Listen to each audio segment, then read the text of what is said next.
Hey, welcome to the streams. Your host, Cyberdragon. Welcome to Game Lab.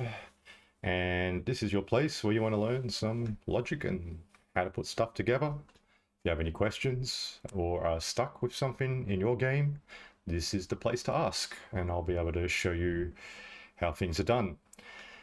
In today's episode, I'm going to continue where I left off 2 weeks ago, where I showed a RNG randomizer system where numbers couldn't repeat by using gravity.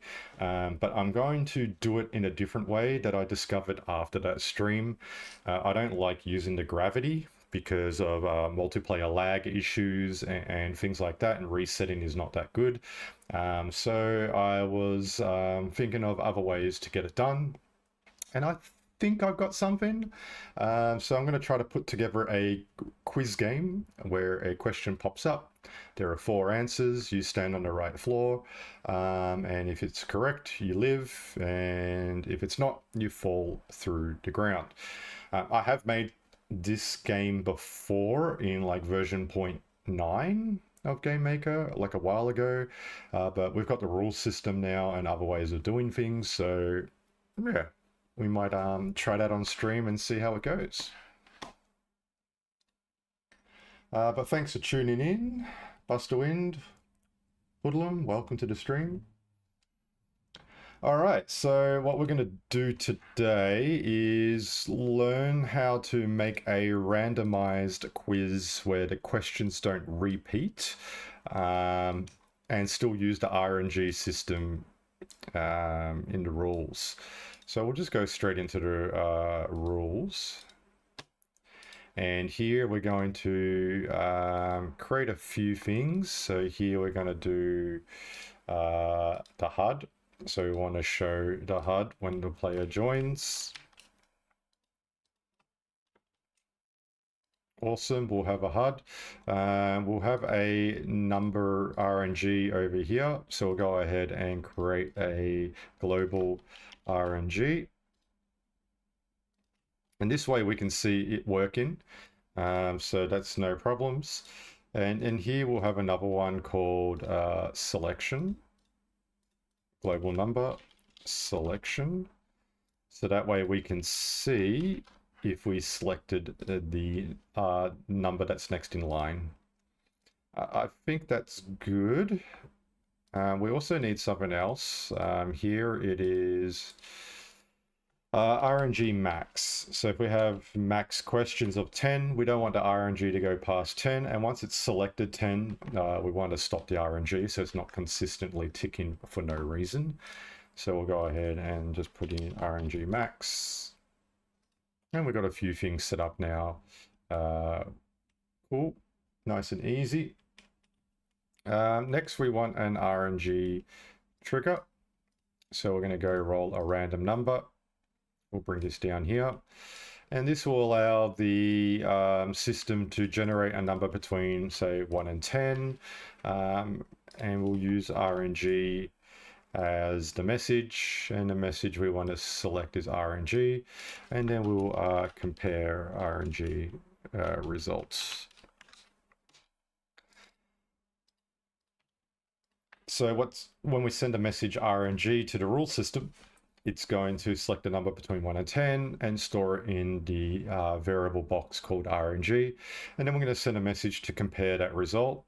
We want to compare to see what that number is. So we're going to go ahead and do a comparison rule. We want to compare the RNG box, so the thing that we stored the RNG number in. And if it equals 1, we're going to just do RNG 1. And we want to do one of these for each of the selections that are possible. We've got 10 results that are possible, so we want to make sure we have 10 comparisons so we can send a message depending on each result rolled. So we'll go ahead and do 10 of these.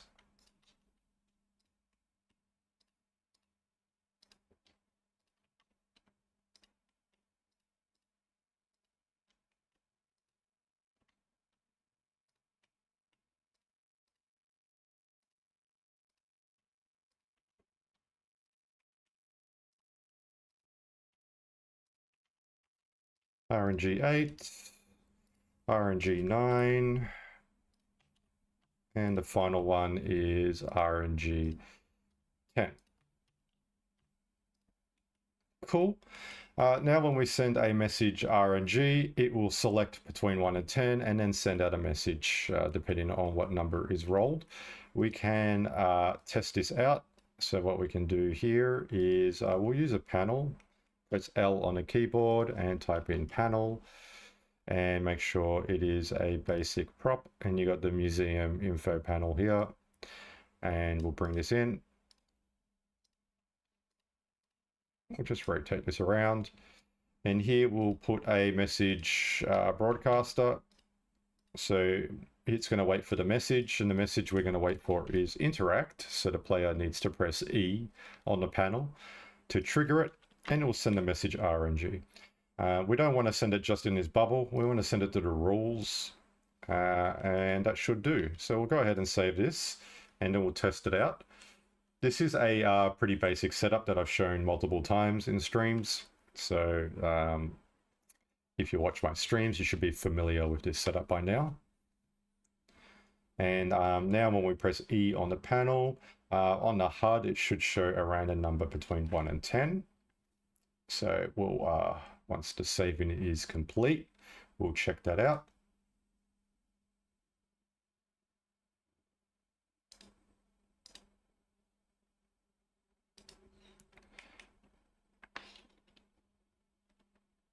Okay, so there's the RNG. When we press E, you can see we rolled a 6. Press E again, we rolled a 10, we rolled a 4, rolled a 9, rolled a 10, rolled a 1. And each time you press E, it triggers that RNG. Cool, cool. But as you notice, 10 rolled twice. So if we have the message directly going from the result to the question, then we're going to have multiple questions. So that's not going to work.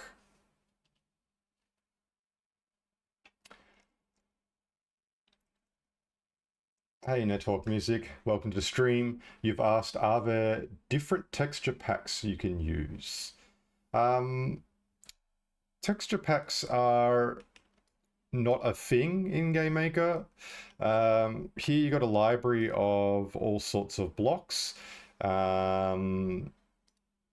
that you can use. They all have different textures on them, or you can create your own. So there's a free software editor where you can bring up blocks or make up your own assets, and you can color them and texture them any way you want.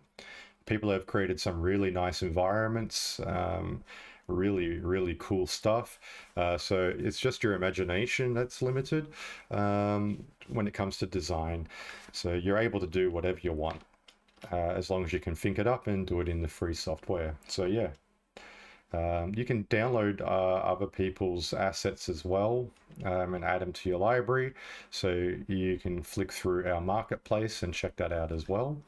But yeah, if there's nothing that you can see that you want, you can just make up your own things in VoxEdit, which is our software.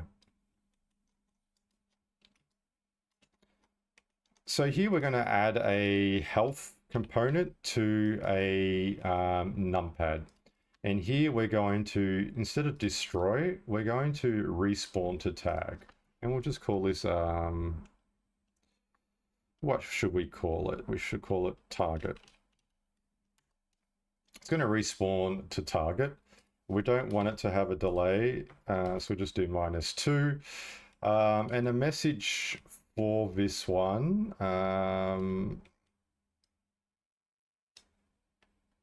we'll come back to that one, and we're not going to do hidden here, and we're not going to send any message when it's killed, so that's fine. We're also going to duplicate that, and we'll make this one here have the tag target. So if we kill this, we'll do a message here, kill numpad.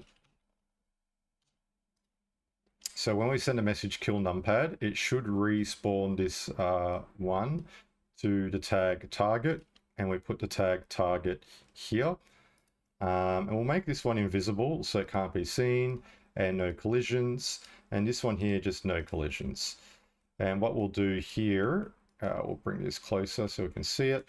And we'll duplicate this one with Control D. And the message we'll send out is kill numpad. So we'll test that out. And what we want to do is when we push E on here, we want to see this numpad move from here to about here. It doesn't work because we are sending the message to the rules. Here we need to send to all. So it message affects the environmental assets. So you can see that worked. And each time we press E, it's spawning on the actual target itself. So it works as intended. Let's try that again. So when I push E, you can see it moved over there. Cool. Easy done. So what we want to do now is we probably want to have like a volume trigger on here and maybe a speaker as well. Speaker. Awesome. And we do need something else, maybe a message broadcaster. And we'll probably put a toggle on this as well. We're going to have a few things on here. So what we're going to do here is we're going to make this message broadcaster send with RNG1. So when we roll a random number in the rule system, it's going to roll between 1 and 10. It's going to compare to see what number it is. If we roll the number 1, it's going to send a message RNG1. That message will trigger this message broadcaster, which is on this thing here.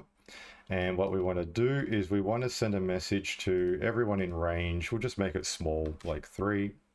And we probably want to get rid of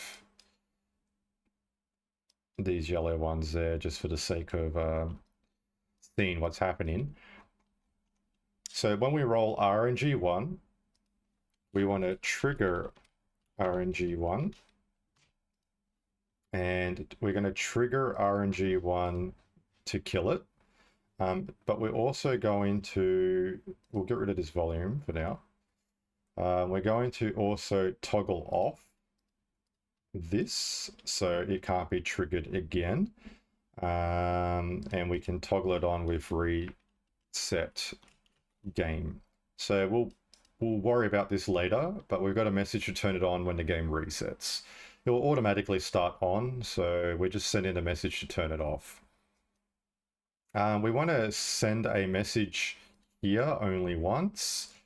And what we want to do here is detect entity, specific tags in range, and that will be target, which is where we're teleporting to.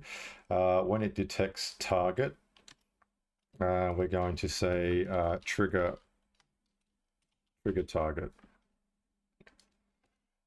And we're going to trigger target just to everyone in range. And we'll make that quite small as well. All right, so what we're doing here is we're rolling for RNG1. It's going to send trigger RNG1 to everyone in range, which will then kill itself and teleport it to the target tag, which is over here. Then it's going to turn itself off, but the speaker is also going to trigger a message when the target is detected. And that trigger is going to be trigger target. Cool. All right. So what we can do now is we're going to press E on this thing until 1 is rolled. And when 1 is rolled, you'll see that it teleports over. There we go. So 1 was rolled, it teleported over, and you can see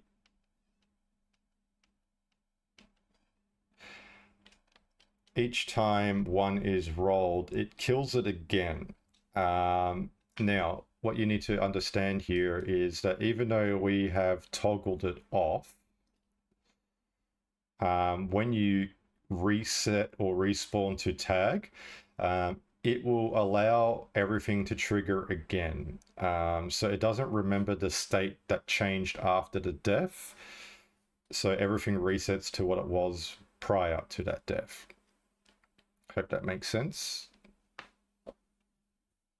So we kind of need a workaround for that as well. Because we don't want it to trigger again, especially, well, I guess this one will only trigger once, but when we kill it and it resets this only once back again, so it sends multiple messages, and we don't want that to happen. So what we could do here is, what could we do here? We could probably, when it respawns,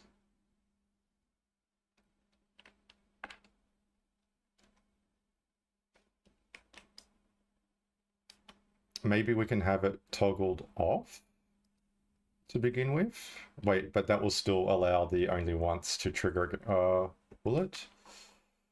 Will it, or would we just do self? So we do trigger to self. We will turn this on with HUD. So when the game starts, it will turn this one on. And what we'll do here is, just to make the testing quicker, we'll do roll number between 1 and 4. So let's see if 1 teleports it. It does. And let's see if it does it again. It doesn't. All right, so that's what we want. We only want it to trigger it once. And because the starting state of this is false, when it dies, it becomes false again, which is its original starting state. So I think that will do. And what we can do here is the detect entity part. You can see here, it's going to send a message, trigger target. All right, so what are we going to do with that? Well, we know now that it's going to spawn exactly on top of this numpad each time. So what we're going to do here is take off the snap tool. We're going to do Control D. Actually, I'll put that back on, and now I'll turn it off. And what we're going to do is just raise it. So it kind of just sits on top of that numpad. So you got a double numpad here. And what we'll do here is, one will be a replace asset, maybe. Should the top one be replaced, or is the bottom one? So the bottom one is target. And when we parent it, we can parent this top one. This one here will be a replace asset. Would that work? And this one here should be target, right? So this one's target. This one is not. This one here will be the parent. So we'll say target parent. And this one here will just be target. And when we go to the hierarchy, we can parent the target to that. So when this moves, so does the top one. When this replaces asset with trigger target, we want to replace it with a preset, and that preset has not been created yet.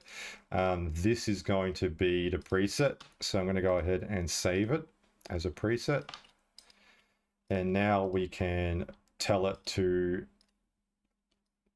replace itself with that. So now we need to resave the preset and save over it, because now it's saving that preset with the preset replacement in it. So we can check to see if this is working with taking invisibility off. I think that's the best way to do it. And we'll save over that preset again. And we'll see if it actually works. So now when we press, we can see where the numpad is. And when we roll a 1,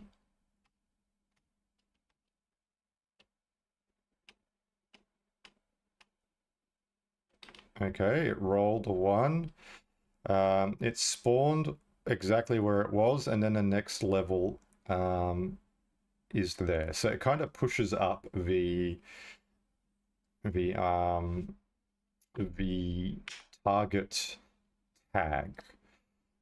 So here there is a target, which is where this thing teleports to, and when it teleports it, it replaces this asset with the whole thing again, and it kind of like pushes it up, if that makes sense.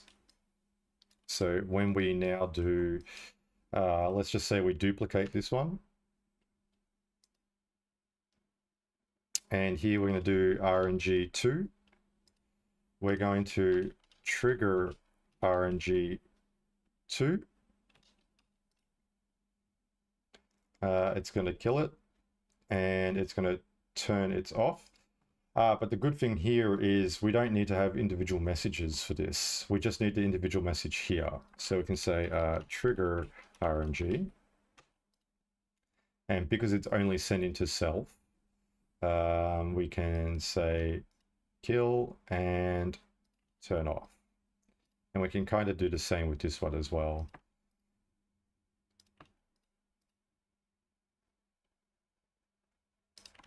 And it just means that we only need to worry about changing this message here. So if I duplicate it, hi Raiko, hi Zumzi, welcome to the stream. RNG3 and duplicate, and this one here can be RNG4. Awesome. Let's save that and we'll test that out and see how it works.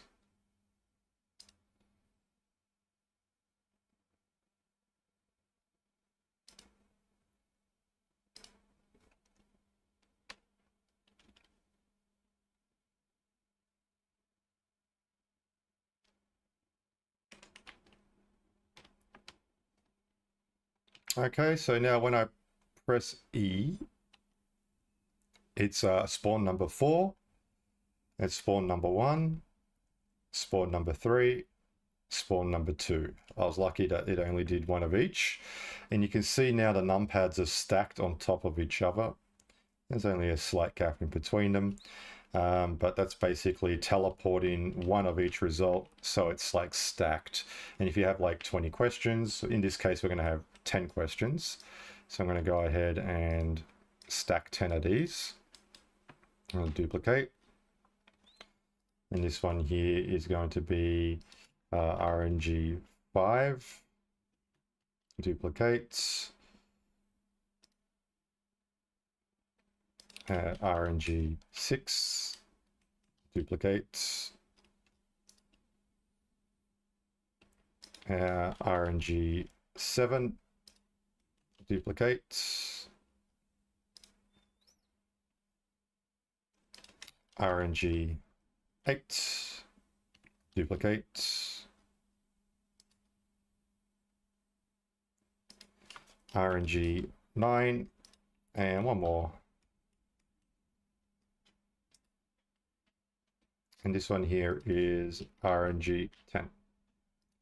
Now if we go back to our rules, we can roll between 1 and 10. And what we can do is re-roll each time 1 is selected without me needing to do anything. This is going to be replaced in a moment, but I'll show you what I mean here. So you can probably use this technique in different ways.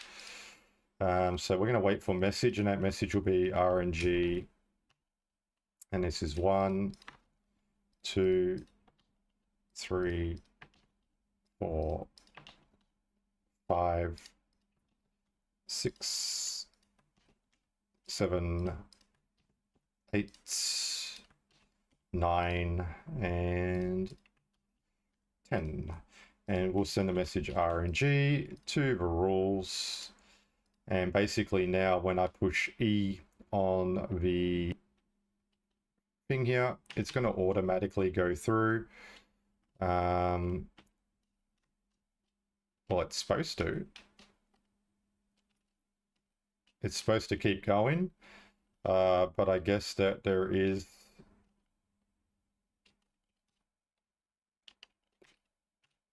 It just stops. And I guess it needs like a gap between here back to here again, I guess. I don't know why it would, because it should just be looping. But it could be because the message broadcaster probably can't send the message as quickly as I thought. There might be a gap, a timed gap or something of that sort.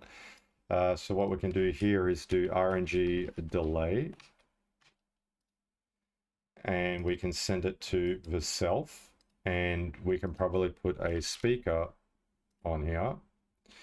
And the message here will be 0.1. We don't want to look at the target. We'll wait for the message, which is RNG delay. Or maybe this one. I don't know. And then we'll send a message RNG. Let's see how this one goes.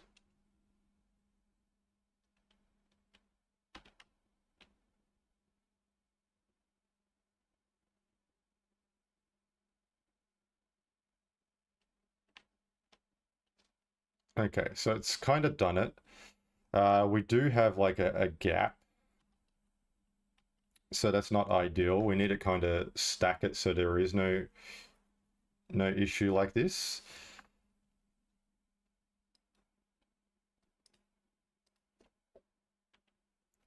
So to do this, we could probably add a time variable.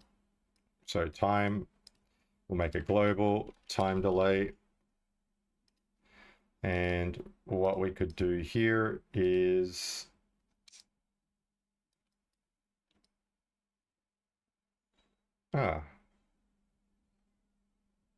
it destroyed our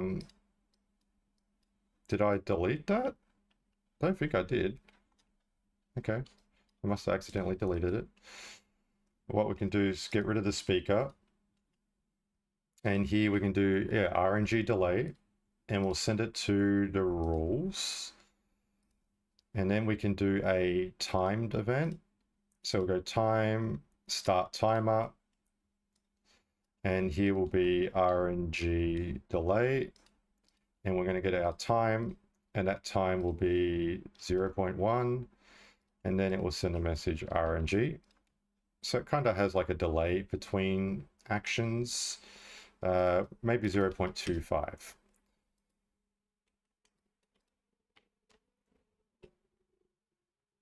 So now when we press E, it's going to do one every 0.25. And hopefully that gives it enough time in order for the replace asset to work. And as you can see, we've got all 10 stacked, but you can see we've got the RNG still ticking. So it doesn't know that we've got our 10 results. It's just going to keep ticking, and you need something to turn it off once it does work out that it has received the 10 that we need. So what we could do in this case, here we could probably have a volume trigger. And what we could do here is we'll make this one into a box, and we'll just say 8 by 3 by 3. And it's got everything in here. And what we could do here is specific tags, and we could just say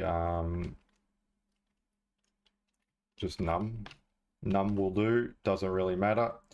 And what we'll do here is add 1. And we'll send that to all. So when num leaves this area, it's going to send a message add 1. I'll go ahead and put num on these. And what we'll do here is we're going to add 1 to the math rule. And what we're going to do is we're going to take the RNG max, and we're just going to add 1 to it till it's RNG max. And I want to see if this works. So we'll go ahead and see when it leaves that volume. As you can see, the RNG max is going up for each numpad that leaves the area. And now we got 10. So we need something to say we want that RNG to stop when the max kicks in. So what we could do here is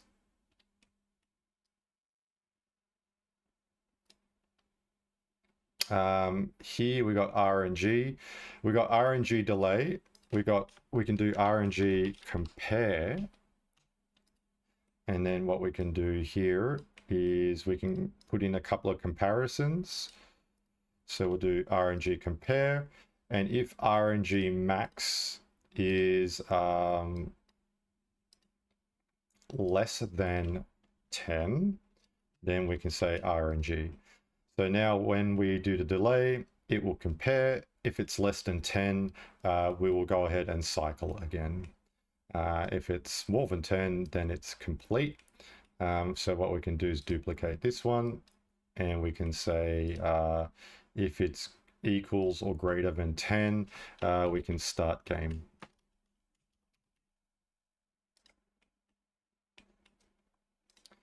So we'll go ahead now and save that, and we'll test it out.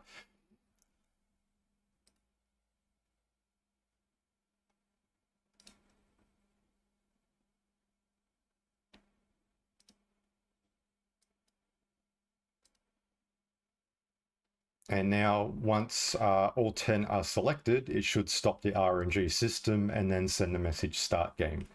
So let's check to see if that worked.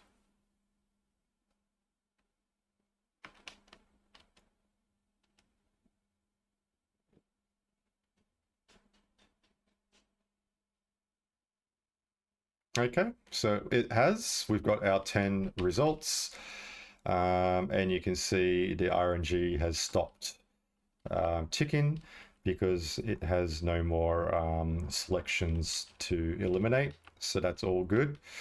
And then we can send a message start game, which we can then use to then trigger a message based on the order of these being stacked. So how can we do this next part? All right, we're going to go ahead and duplicate this one, and we're just going to bring it next to it. And for this one here, it's going to be the same thing. Target parent, and this one is maybe it will be question trigger parent, and this one here can be question trigger. And instead of replace, or maybe replace asset, because we're going to replace it, right? So this one here is fine. This one can't have target. We've got to get rid of that, otherwise it will confuse where these go. Maybe we could do speaker. And what we can do here is wait for message, and broadcast type could be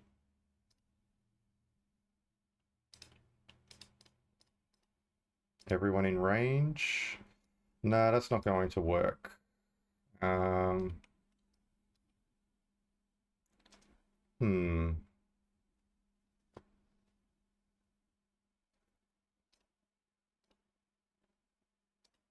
And I don't think message broadcaster is able to give a box yet. It's all to do with the sphere. All right, we need something that detects the tag next to it and then tells it that it is the next message to trigger. So how could we do that? That would be the next thing to do. And I don't think replace asset is good for that. And the speaker can't get it small enough. I don't know if volume is good here. Let's try volume. We can do volume trigger. And what we can do here is box. We can do 1 by 1 by 1. And we can do 0.1 by 0.1 by 0.1.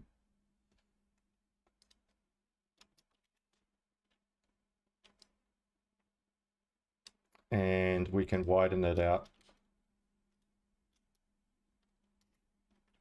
so it like covers the proper numpad.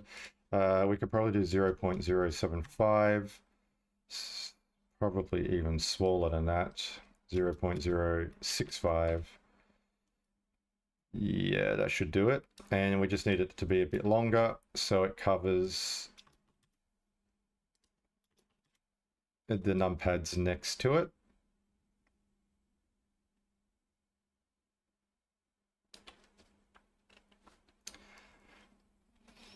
All right, so how can we individualize it now so that the tag it's detecting next to it will work? Maybe we could do, maybe the volume could be on the actual asset itself. And then that volume can then detect this thing and then send a message to the rules with a message argument. Maybe that would work. All right, we can do next question here. And we could save this one as a new preset.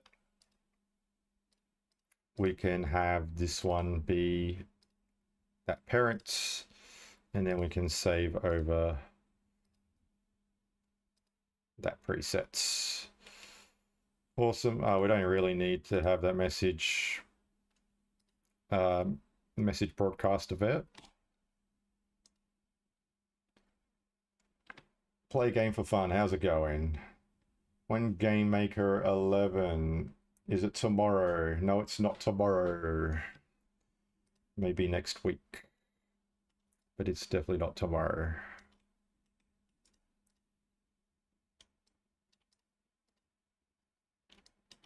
If it is tomorrow, I'd be very surprised.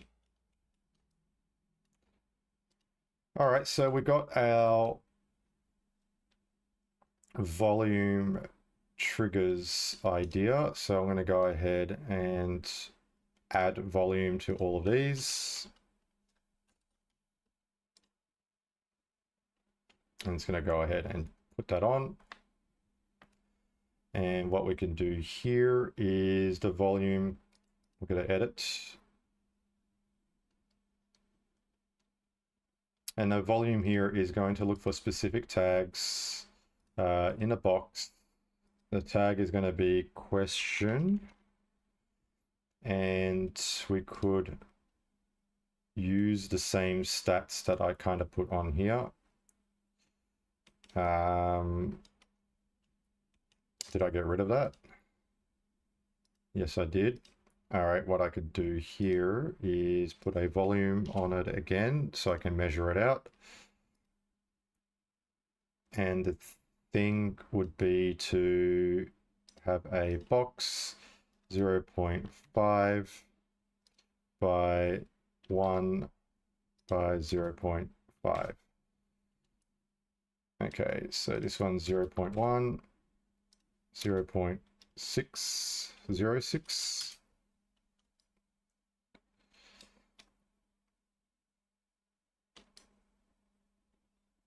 So when it stacks, that thing will be detected before it moves up. So I think that will work. So 0.5 by 0.06 by 0.5. Let's see if that works.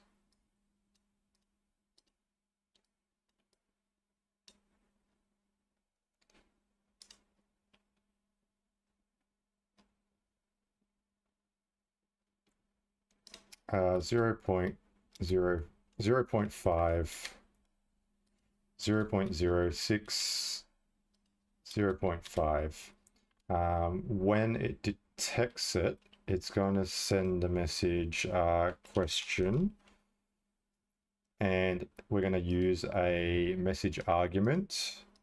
This will be a question number,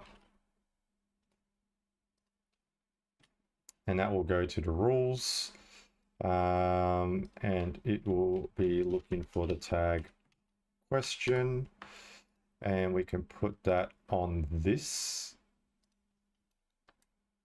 We'll get rid of that, and we'll go ahead and save that to here. We also need to have a new variable now, I think. Oh, we got selection. We'll just do question. We'll just change that to question. And we basically want to change that number based on the question that's about to be asked. So we can say question, and it will be question, and it will be the message argument. Awesome. So now we need to go to each one and just put the number of the question in the volume trigger for each one. That's appropriate.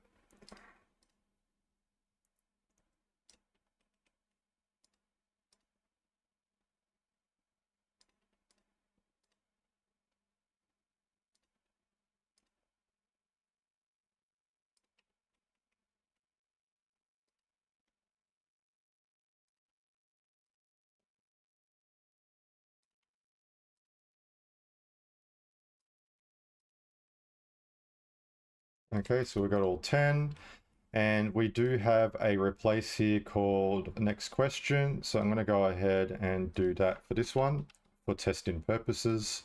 We want to see if that actually works. And I think we'll leave that here for now. I'll go ahead and save it, and then we'll test it again.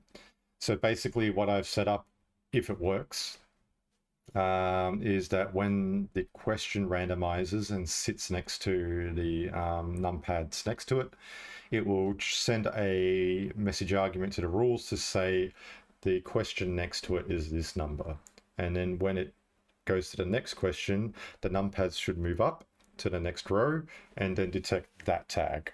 So we'll see if it works as intended, and make sure that maybe these are too high, like height wise, so we may need to lower it. I'll have to check that out.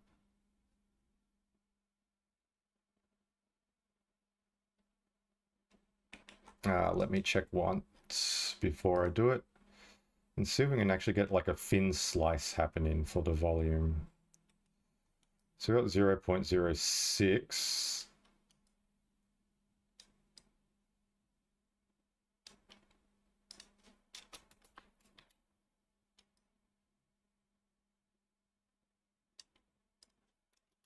Well, let's just see if this works. And this one has the question, right? Yes, it does. And I'll just save over this again, just in case I forgot to do that. Now let's see if this works as intended. So we're going to do our random 10 questions and watch them stack up.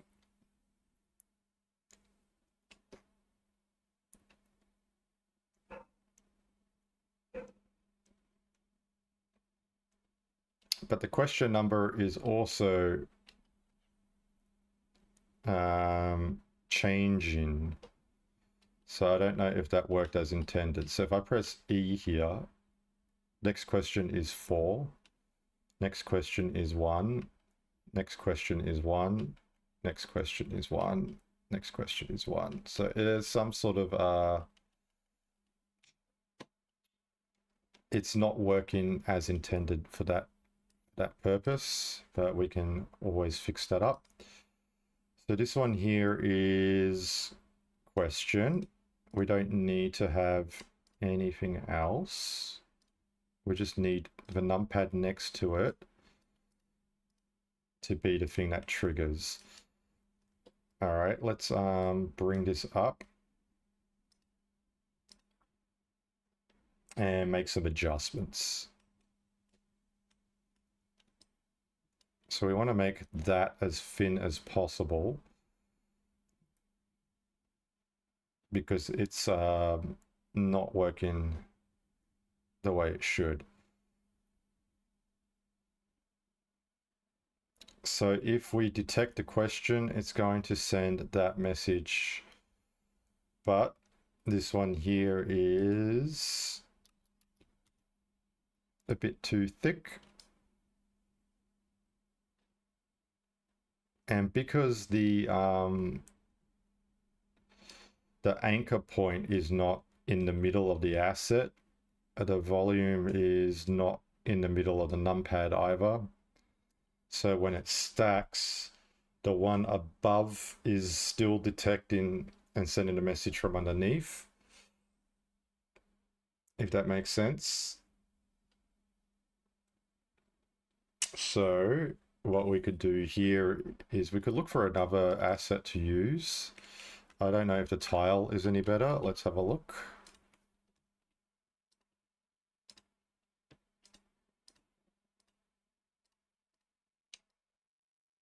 No, that's at the bottom as well. It's not in the center. We probably need something that's more in the center. Just so we can get that volume to be exact in the middle, if that makes sense. I don't know if there is an asset for that. We're going to have to flick through and see if we can find something that's flattish, but in the middle.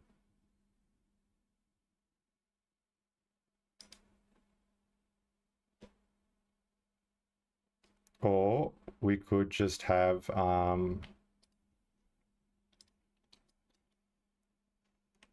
the detection one lower, I guess, but then they all stack, they overlap, and that's no good either.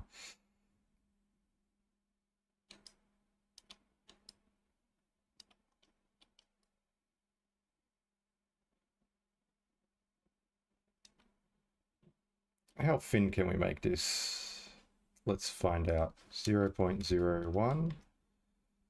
That's really thin. Let's see if this makes a difference. We'll do it to all of them.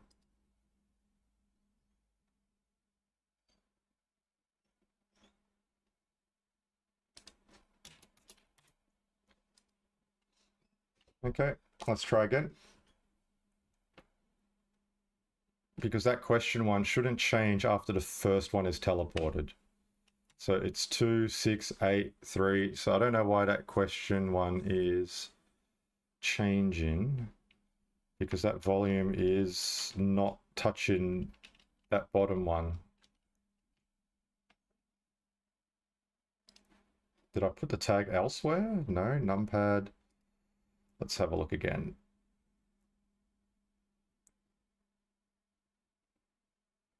So the tag to include is question, and then the message question gets sent.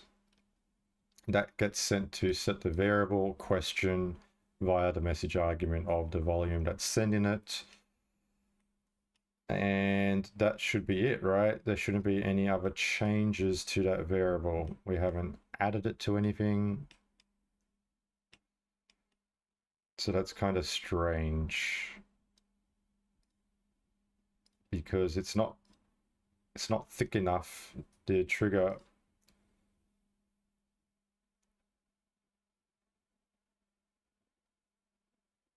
to detect the tag and then send that message out. It shouldn't be sending that message out unless it's including the detection of that tag, which it shouldn't, because you can see how thin that layer is. So in theory, when they're stacking, it shouldn't be updating that message, because that is staying still the whole time. And I don't think question is put on any of these. And the target parent, I don't think has that tag on it, but let's double check in case we made that mistake. So no question on that one. No question on that one. Okay. So that's a bit weird.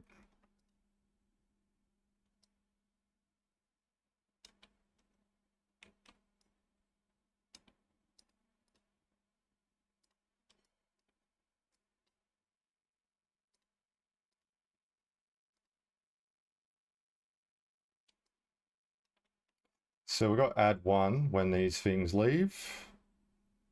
And add one should just be add in one to RNG max.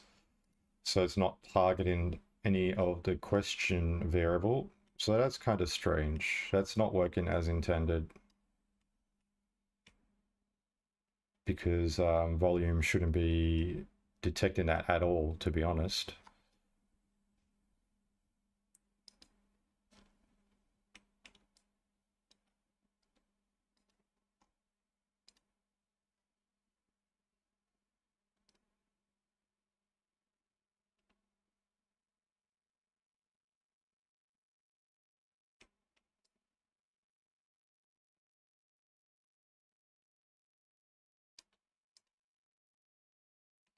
All right, what we can do here is I want to check now when it does stack, even though the question numbers are randomizing, when I actually need to be triggered one by one, does it work as intended? So the first one here is 8, and it's 9, and it's 10.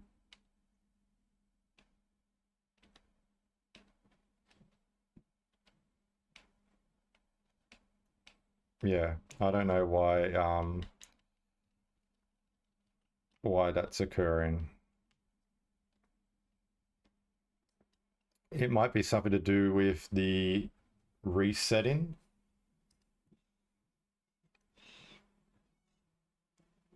So when the respawn to tag is happening, it might be playing around with the detection area. That could be it.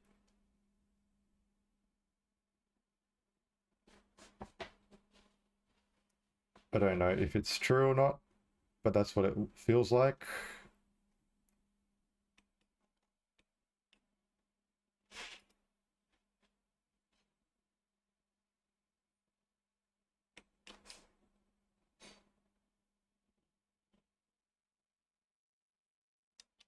All right, what else can we do? There must be something else we could do in order to get this working.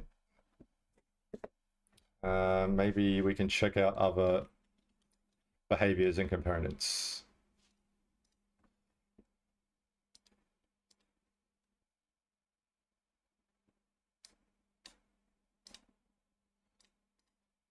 All right, what else can we use?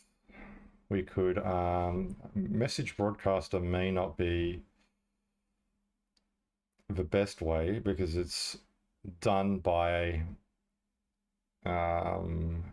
sphere rather than box detection. It may still be doable if it works from underneath. Again, not ideal, but it is possible. Would raycasting work? Do we have raycasting? We got projectile. Where is raycast? No raycast. Okay. Maybe this will work. Again, no idea, but we can play around with it. So we could have, whoops. We just need something to trigger just a box in front of it. So let's see if raycasting has anything we could use, because it will just trigger the thing in front of it, right? As you can see. So if we have a message to trigger, which is next question.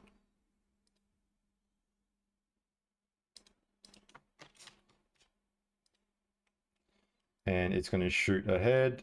And if it collides with the target, target collision all, or we could have specific tags, which is none. And when it hits, we could hit by hit actors. We can say trigger or set question number.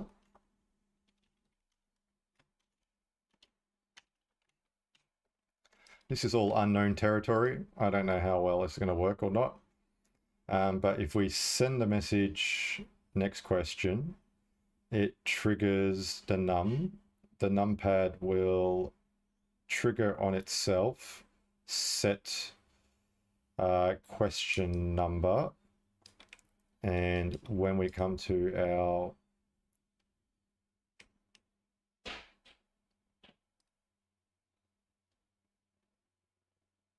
stuff over here, we can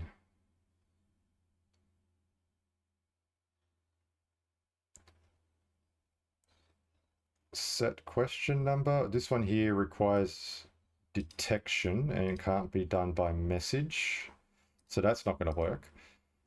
Maybe we could use sound component. What else can we use to detect a message and send a message that we haven't used already? Maybe sound.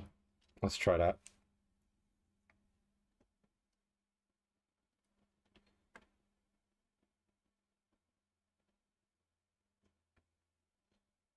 So here we can play whatever sound. We got like flip. We can set the volume to 0 or 1, so it can't be really heard. It can wait to receive message, and that message here will be set question number. And the message it will send is the question variable to all the rules, doesn't really matter. And then we can remove the trigger volume. All right, that could possibly be a workaround. We're going to go ahead and select all of them and put that on all of them. We're going to remove the trigger volume because it didn't work as intended. And we'll put in the sound. And again, we will set it up so it is the flip. And we'll edit the logic.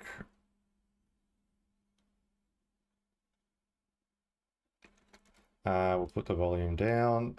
We'll wait till it receives message. That received message is set question number. And we will send that message argument to all or to the rules. Depends on what you want to do. And now we need to edit logic for each one and change the message argument so it has the correct number, so it can set the right thing in the rules system. So we can do that to all 10 of them.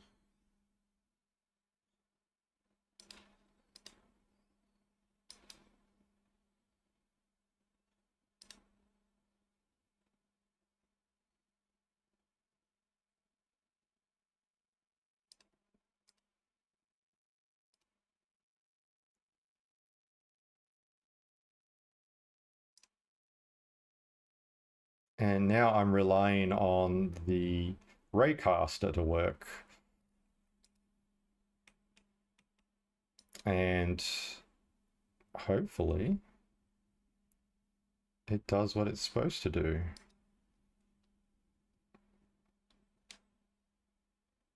It just means a little bit extra setting up, needing to customize the sound component as well with its own individual message argument number to get the right question to be displayed, if it works as intended.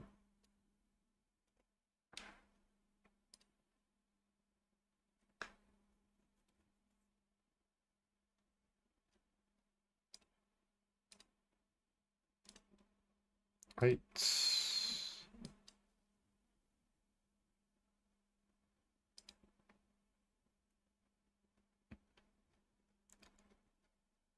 9, and the last one here.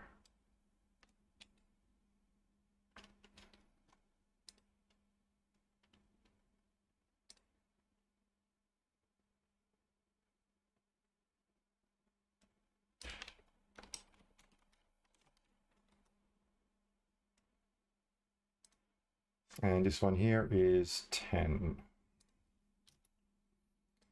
All right, that's all set up. Let's save and see if this actually works.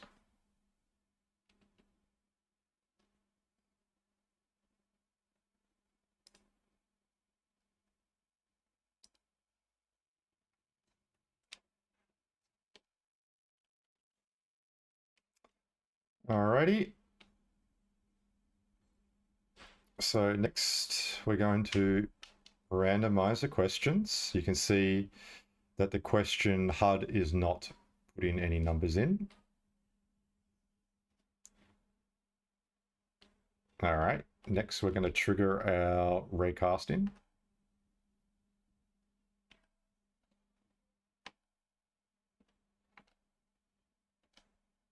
And you can see it is not triggering. That being said, I didn't save the presets with it on. Just want to check to see if that is the correct tag. It is. So the num, and we want to check to see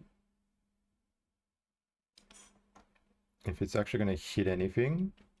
Specific tags num, and message on hit is set question number.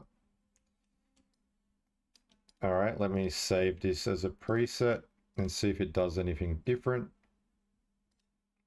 Maybe I'll just raise this a bit and see if this does what I'm hoping that it will do.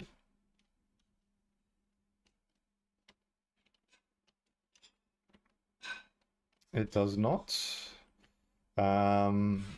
I want to see the raycast during the gameplay just to make sure that it is good. Collision with target, specific tags, message to start is next question. Maybe the next question thing is not the way to go. Maybe we'll say trigger raycast. We're going to use trigger raycast, and we're going to duplicate this one, and we're going to put trigger raycast here, and we're going to save over our preset again. Let's try this. All right, we're going to trigger the raycast, and it did it. Okay, if I go to the next level and trigger the raycast, it's 7. If I go to the next level and trigger the raycast, it's 5.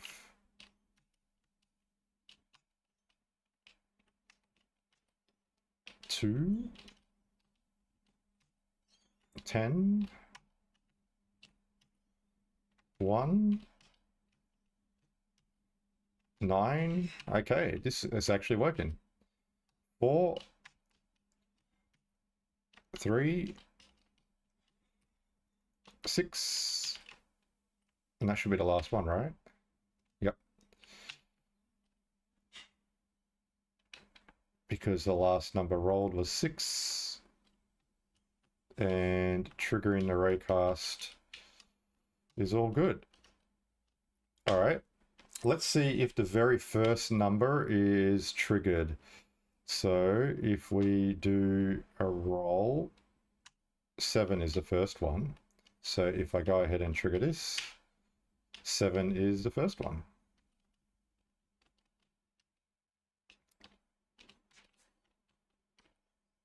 Okay, this is now working.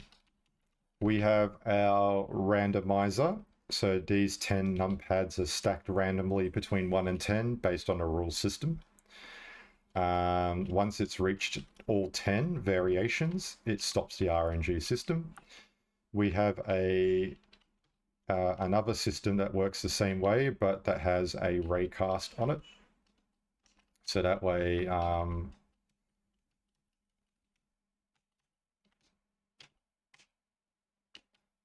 this thing here will detect the numpad in front of it, which then sends a message from the sound component to the rule system to say this is the number that the next question is. Okay. Alrighty, so we got our first setup happening. So now with this system, we can randomize the 10 questions. This system will work for cards. So if you have a deck of 52 cards, you need 52 of these.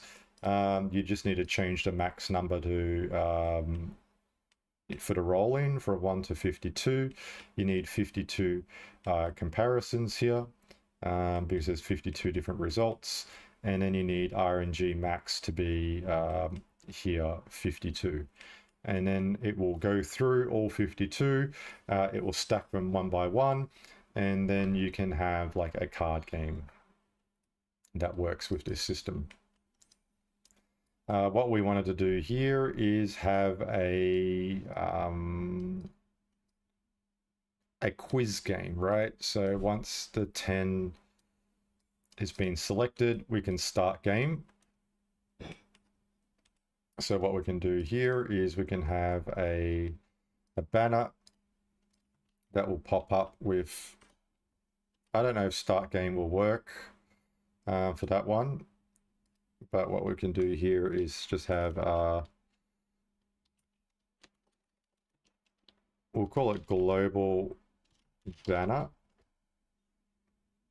And what we can do here is we'll make it a message argument. We'll have text, and we can have time. Text and time. And time is a number.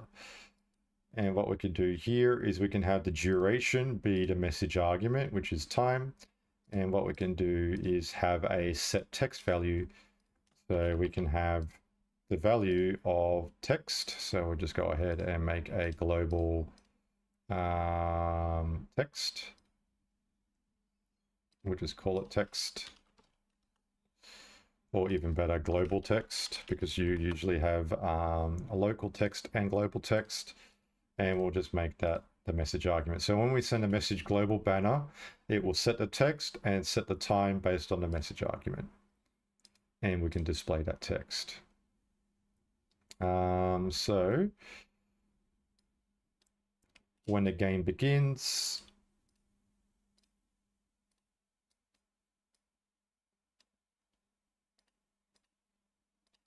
we can have a volume that comes out.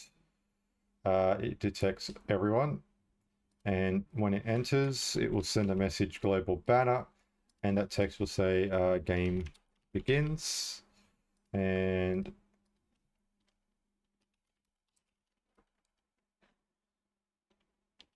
the game is about to begin, and that will last for 2 seconds. What we can do here is we can have a plant to kill that at any point. We'll just say kill banner. And we can save this as a preset. Trigger start banner. And we'll create a new preset, and that's what we'll call it.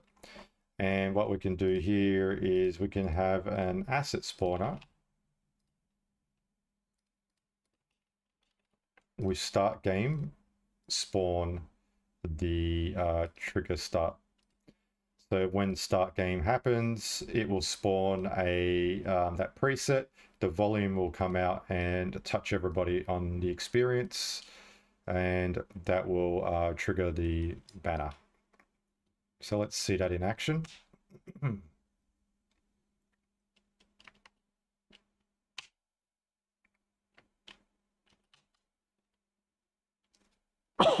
Excuse me. So when all 10 are selected,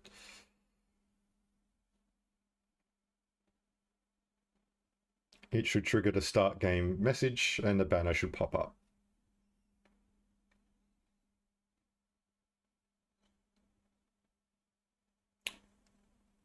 there we go.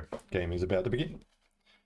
Now, I accidentally pushed this one, which is raycasted the first question already. That one should only occur after the start game happens. So once that start game banner pops up, that's when we can start doing our,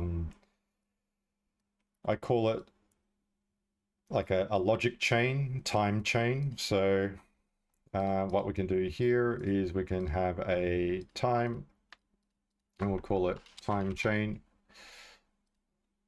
And we can have a start banner. So we can have start game, and we're going to start our time chain. So after the 2 seconds, after the 2 seconds is up, we can say 3 seconds here. We can say start question. Start question 1. And also we could, no, that's fine. We can leave it like this. There's no issues. There's multiple ways of doing this, but we'll do it like this. So start question 1. We could have question 1 pop out. Then we have start question 1 here. How long do we want the players to have to answer the question? Is it 15 seconds, 10 seconds, whatever the case may be? 15 seconds is good because you give players time to read the question, read the answers. Even 20 seconds might be better.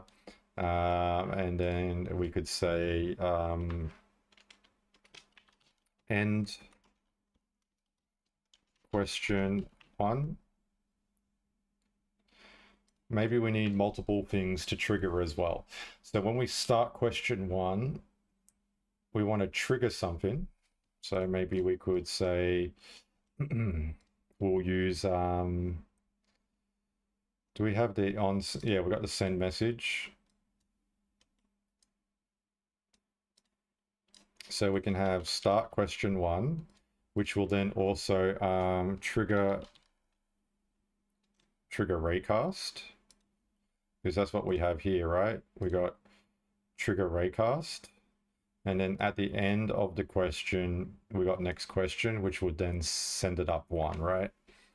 So we'll go back to the rule. We're going to have trigger raycast. Then when it triggers the raycast,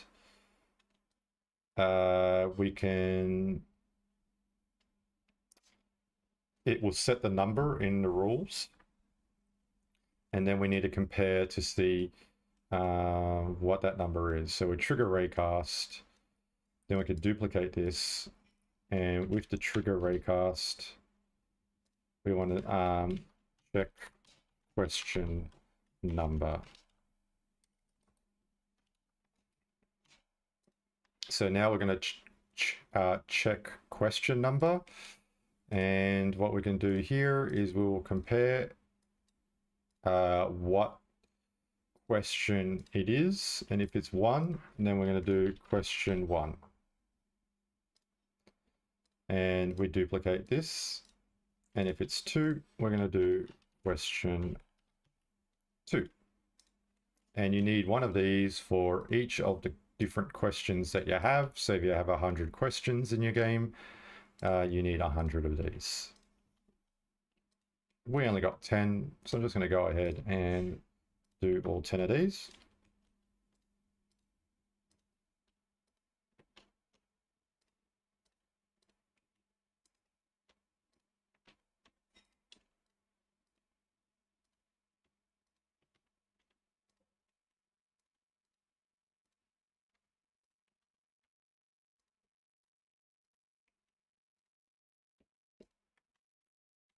There we go.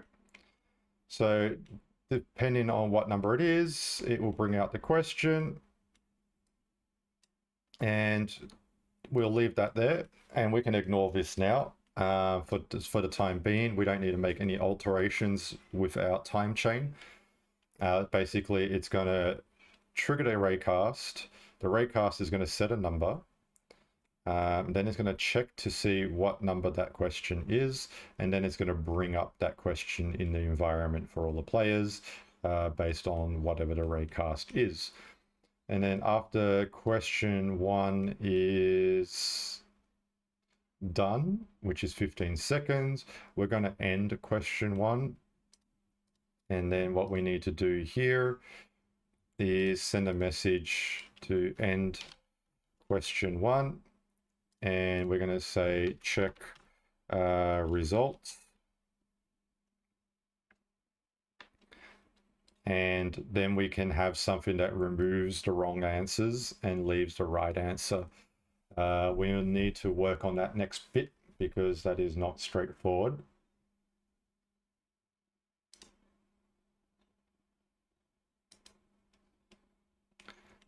But let's see if we can get this first part working. And end question 1, check results. We can wait with check results. And we probably want to use 5 seconds to check the result, which will then TP everybody else. So check result. We'll say 3 seconds or 2 seconds. Remove wrong answers.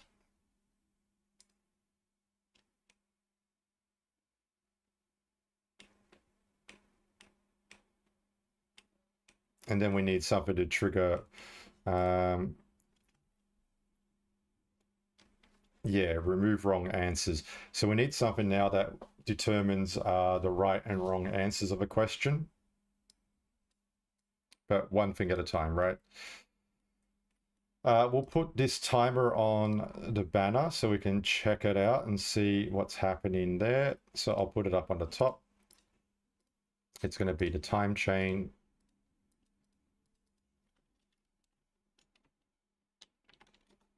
And that way we can keep an eye on it. Just want to make sure that it's doing what it's supposed to.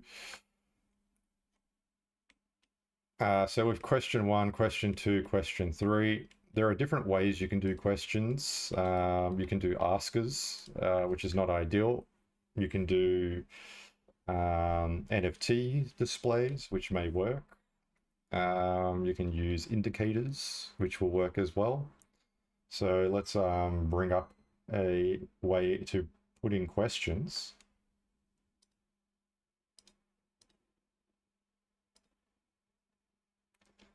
Alrighty, one moment.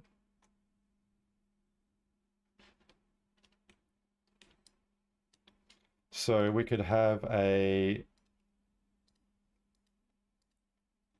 array of questions. We can bring it, it doesn't matter where. We'll bring it over here. Just somewhere where we can see it.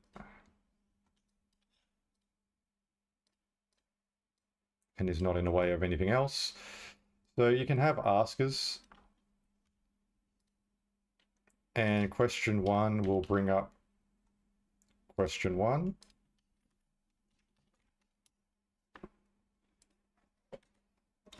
We could have something like, what is the smallest prime number? I have something set up already. And then we can have the answers 0, 1, 3, 2. Something like that, right? And this one here is wrong, wrong, right, and wrong. So when question 1 pops up, this will come and the players can select something in as an answer. That will need additional variables and local variables at that. But let's see if we can get that question to pop up.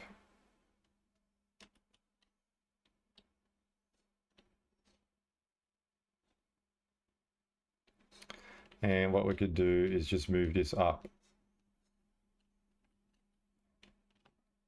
until we get to our question 1.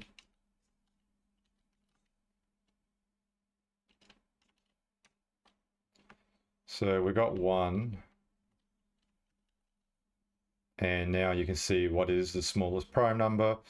and it's given us the answers and the question, and you got the time chain up the top as well. But that needs to all be programmed appropriately. So that's one way we could do it. Again, needs more work. Another thing we could do here as well is maybe we've got floor tiles that we could use.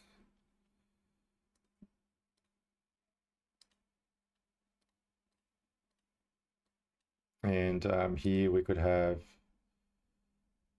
our red, blue, green, and yellow. So the players have to stand on the right color based on the answer.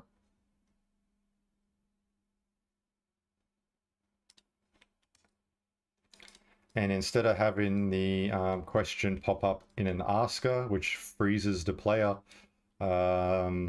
you could have them walk around and stand on the correct tile.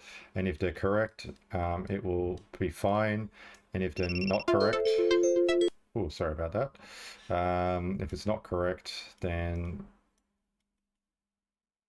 they will fall in lava.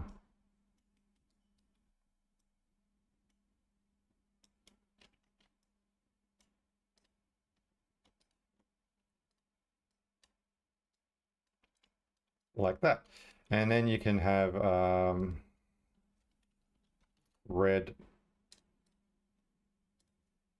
blue,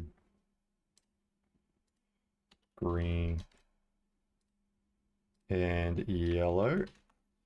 And what we could do here as well, this requires a bit of a setup though.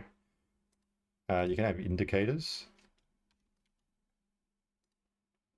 And with indicators, you can have red, I think. I don't know if that will work. Let's just quickly test that. It may need to be color equals red, but let's just double check. Yeah, it does. All right.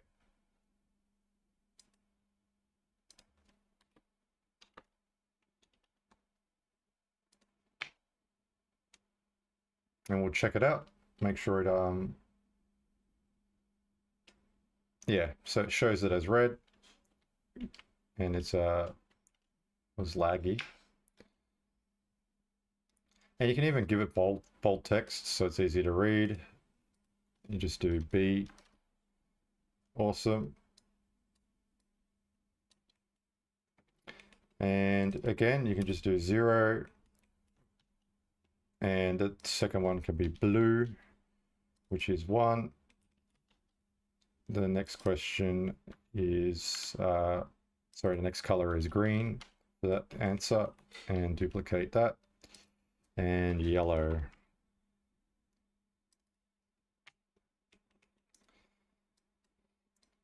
So when you're displaying possible answers on the board, players will need to look up to see the question. You've got the answers there for them to pick from, and the question that needs to be displayed as well. So the display here for this question, go ahead and duplicate this.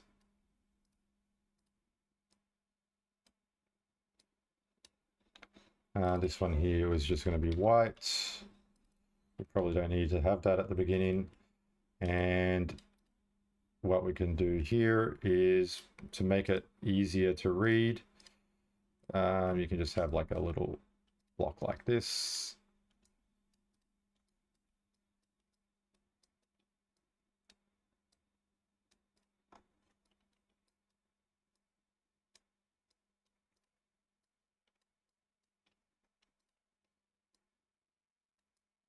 And it's probably better to have each answer on their own line, or 2 in the row. But this is how you'll be shuffling it around. So what is the smallest prime number? 0, 1, 2, or 3. And the players will pick based on their answer. It probably makes sense to have each thing on their own line.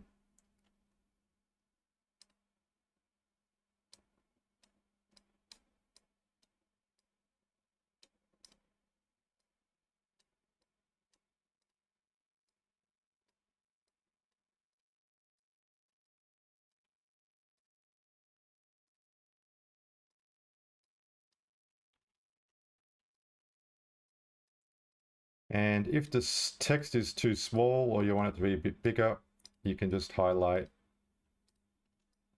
all of that, or you can't actually. And what you can do here is you can just do size equals, let me do 30. And you can kind of do that for all of it. Size equals 30.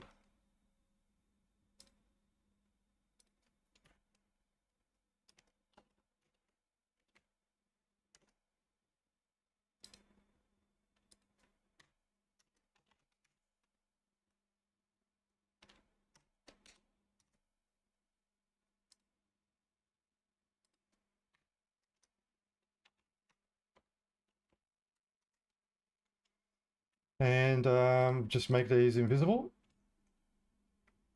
and no collisions. And what you can do here is you put a tag Q1 for question 1, right? And then we can activate the question with the message. So if it's question 1, we can toggle it on so it shows only when it's question 1. Of course, you need to space it out and make sure that it makes sense when the players are playing, that it's not going to be weird. But as you can see, everything has a slight drawback when using this sort of method, based on camera and angle and zoom and are they looking up at it, that sort of thing. But you can see that kind of works.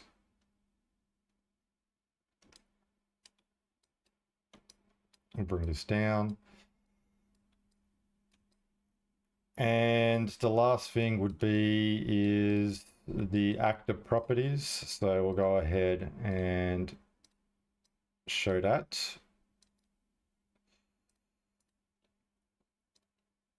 So actor property, you can turn off all the text. You can't say turn it off at the very beginning of the game. It's something I have requested. So we'll just call this Q. And we can have a actor property. When the game begins, you send a message HUD. And what we want to do is turn off the UI visibility. And we want to turn off the UI visibility on everything in range. So when the game begins, it won't show the question straight away.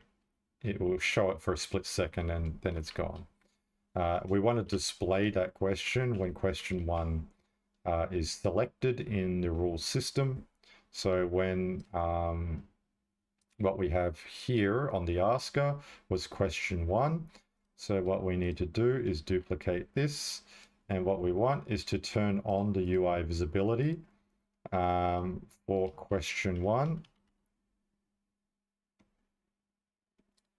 And we only want to do it for specific tags in range, and that is Q1. So when question 1 shows up, it will show that on here. And we can delete this so we don't activate it. And what we can do is we'll bring these panels over here so we can test that out.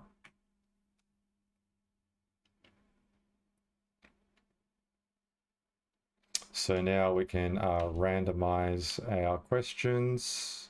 And of course, question 1 is the last one. So let's do that RNG again, which that was quite unlucky. I want it to be near the top 2 or 3, so I don't have to flick through 10.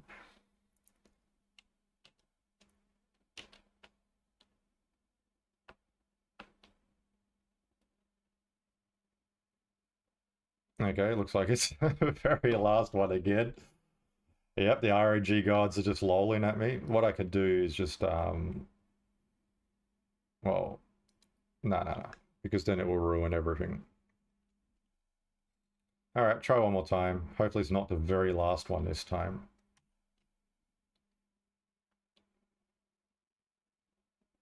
There we go. So it's about the 5th one in. So we'll just wait for it to begin. It just needs one more number.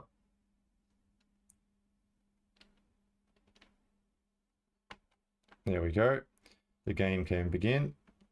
So now we're going to move it up and push E, move it up and push E until number 1 is reached. Obviously, this is not going to happen once the game's fully developed. We're just trying to trigger the logic for number 1 specifically to see if it pops up with the question. So number 1's been triggered.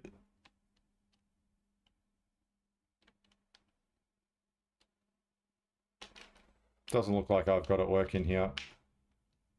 There's a few things missing. The timer didn't tick.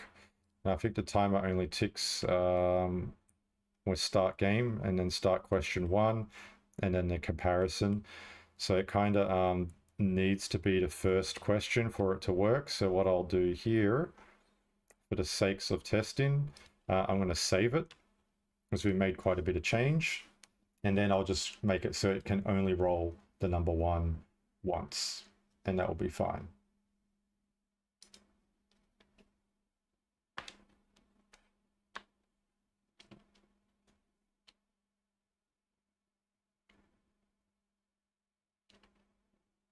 Okay, we're going to go gameplay. We're going to roll between 1 and 1. We're going to add 1 and we'll compare it. When a value is 1, we'll start the game. So let's see if this works.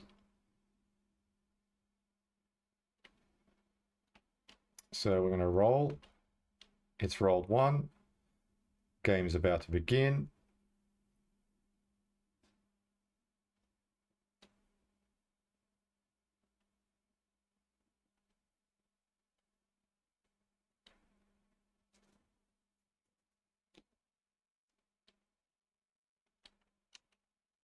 Okay, so when I triggered it, it's popped up with the first question. So with the right messages, the chaining should work. The timer up the top should work. And then it needs something to say, if it's question 1, the right answer is this variable or this position, and remove all the rest when it's wrong. This one requires quite a bit of setup as well. I'll probably do this next week, because we've already gone on for an hour and a half. But I hope you like a little bit of the logic here. This can be used, this method, for quite a few different things, including card games, quiz games, lottery, that sort of thing. But if you have any questions or need to know anything, send me a message on Discord, happy to help. But yeah, thanks for tuning in, guys. All the best. Take care.